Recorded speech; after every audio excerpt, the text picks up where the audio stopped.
जीवित पुत्रिका। व्रत कथा। प्राचीन समय में विदर्भ देश में जीमूतवाहन नामक राजा राज्य करते थे। वे बड़े दानी, धर्मात्मा और प्रजापालक थे। उन्होंने अपने छोटे भाई को राजपाट देकर स्वयं संन्यास ग्रहण कर लिया और वन में रहने लगे। एक दिन वे घूमते घूमते एक स्थान पर पहुंचे, जहां एक स्त्री अत्यंत दुखी होकर रो रही थी। राजा ने पूछा, माता, आप क्यों रो रही हैं? स्त्री बोली, मैं नागवंश की बहू हूँ। आज मेरे पुत्र की बलि लेने गरुड़ आएगा। मैं उसे बचा नहीं सकती। राजा जीमूतवाहन को दया आ गई।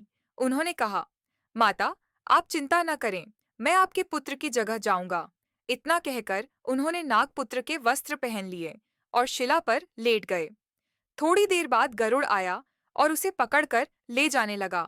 तभी जीमूतवाहन ने कहा, हे गरुड़देव, मैं आपके आहार के लिए अपना जीवन अर्पित कर रहा हूँ, परंतु नागवंश को नष्ट मत कीजिए। गरुड़ यह सुनकर चकित हुआ। उसने कहा, आप कौन हैं? सच्चाई बताइए। राजा ने कहा, मैं नाग नहीं हूँ, परंतु किसी के पुत्र की रक्षा के लिए आया हूँ। गरुड़ उनकी त्याग भावना से प्रभावित हुआ। उसने प्रतिज्ञा की, आज से मैं किसी भी नाग को नहीं खाऊंगा।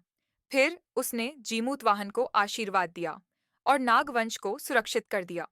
व्रत का महत्व। इस कथा से यह संदेश मिलता है कि त्याग और करुणा से जीवन की रक्षा होती है। इस दिन माताएं निर्जल उपवास रखकर संतान की दीर्घायु और सुख समृद्धि की कामना करती हैं। संध्या समय वे नदी तट या वट वृक्ष के नीचे पूजा कर कथा सुनती हैं।